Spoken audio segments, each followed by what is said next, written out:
जय श्री कृष्ण। आज हम बात कर रहे हैं वृषभ राशि के ऊपर। वृषभ राशि में शुक्र द्वादश में गए, भरणी नक्षत्र के हैं। भरणी नक्षत्र है तो शुक्र का ही नक्षत्र, लेकिन ये बड़ा अनसर्टेन नक्षत्र है। देखिए, कोई भी नक्षत्र, कोई भी ग्रह कोई खराब नहीं होता, डिपेंड करता है। अगर आप उससे संबंधित काम कर रहे हैं तो आपको मदद कर देगा। तो कभी चर्चा करेंगे भरणी नक्षत्र की, लेकिन एक बड़ा अनसर्टेन नक्षत्र है।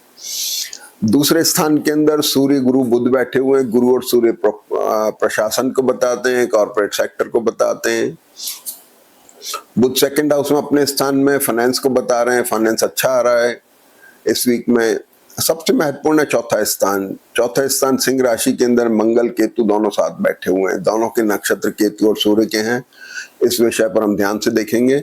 और चंद्रमा भाग्य भाव में है, जो तीसरे स्थान के लॉर्ड के अपने ही स्थान को देख रहे हैं, आपको एक्टिव बना रहे हैं। मंगल के नक्षत्र में आपके अंदर एक्टिविटीज डाल रहे हैं। दशम भाव में राहु हैं, जोड़ तोड़ बता रहे हैं। आपके कारोबार को लेकर के कुछ उठापटक चलेगी, क्योंकि चंद्रमा और शनि से राहु कवर हैं, तो ये रीडिफाइनमेंट, प्रोफेशन के अंदर चेंजेस दिखा रहे हैं।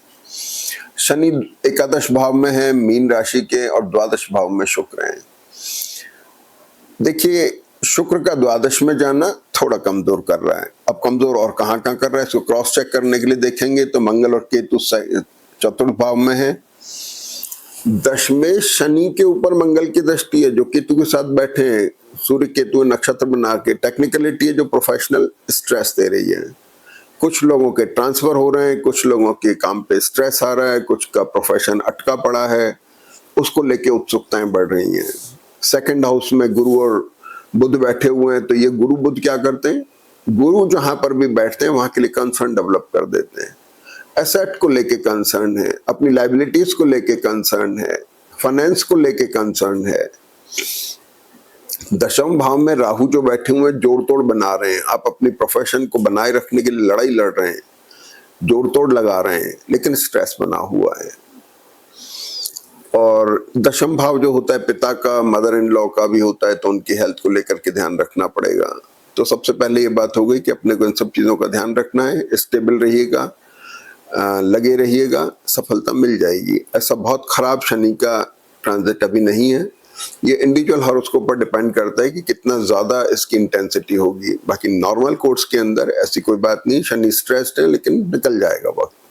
और ये जब तक कि शनि के मंगल के डिग्रीज काफी नहीं बढ़ जाते, कम से कम मंगल मान के चलें 10-15 दिन तक के करीब रहेंगे, और इसके बाद में फिर इसमें चेंजेस आने शुरू होंगे। तब ये धीरे धीरे रिलीज होना स्टार्ट होगा स्ट्रेस आपका, और बेनिफिट हो जाएगा। सूर्य गुरु का मैंने बताया, कॉर्पोरेट में जॉब जिनकी नहीं है उनको आने की संभावना बनेगी। जिनकी है उनके स्ट्रेस रह सकता है, ट्रांसफर हो सकते हैं, ट्रेवल हो सकती है। राहु और शुक्र से शनि कवर किया हुआ है, प्रोफेशन पार्ट पे अनसर्टेनिटी भी दिखाई दे रही है। और राहु दशम में आकर के, मैंने आपको थोड़ी देर पहले बताया, थोड़ा जोड़ तोड़ भी बताते हैं। फाइनेंशियल पार्ट के ऊपर चार्ट ठीक है, पैसा देता रहेगा। हेल्थ के पार्ट पे थोड़ा ध्यान रखने की जरूरत है। अपनी और अपने स्पाउस की, दोनों की हेल्थ का ध्यान रखेंगे।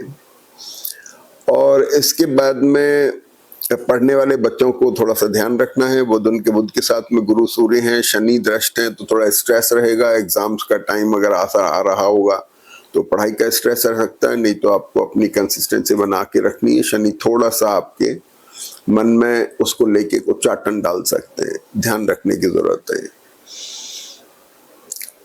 हाँ, पर्सनल लाइफ के अंदर या तो स्पाउस की हेल्थ का खराब होना, या पर्सनल रिलेशनशिप में जो लोग हैं उनके अंदर थोड़ा सा एक एब्सेंट बट्स आ सकते हैं, थोड़े से कंफ्यूजन क्रिएट हो सकते हैं। इन चीजों का ध्यान रखें।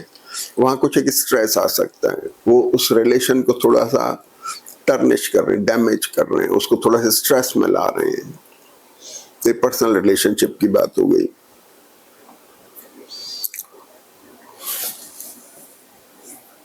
बाकी अच्छा है, भाग्य ठीक है। चंद्रमा अपने स्थान पर मंगल के नक्षत्र में तृतीय भाव पे दृष्ट है, आपको एक्टिव बना के रखेंगे, आपसे काम कराएंगे। आपको स्वतः ही दौड़ भाग करनी पड़ेगी, उसका कोई इलाज नहीं है। चंद्रमा नवम भाव में बैठ करके आपके अंदर आध्यात्मिक विचारधारा भी डालते हैं। तो एक सबसे अच्छा तरीका ये है कि भाग्य भाव में अगर चंद्रमा है तो अध्यात्म की तरफ जुड़िए। ये धर्म एक ऐसी चीज है जो आपको बहुत सारी आपके स्ट्रेसेस हैं, इनसे आपको बचा लेते हैं। उस परमात्मा पे चीजें छोड़ दें तो चीजें समय के बाद अपने आप ठीक हो जाती हैं।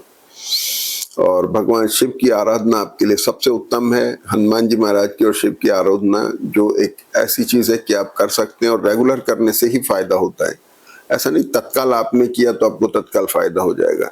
हनुमान जी महाराज को तो पकड़ लीजिए, उनके लिए करिए। भगवान हनुमान जी महाराज एकादश रुद्र हैं, उनका ध्यान रखिए, उनको अपना दोस्त मानिए, उनको अपना सखा मानिए, उनके साथ में अपना दास मान के उनकी भक्ति करिए, आपको निश्चित फायदा होगा। जय श्री कृष्ण।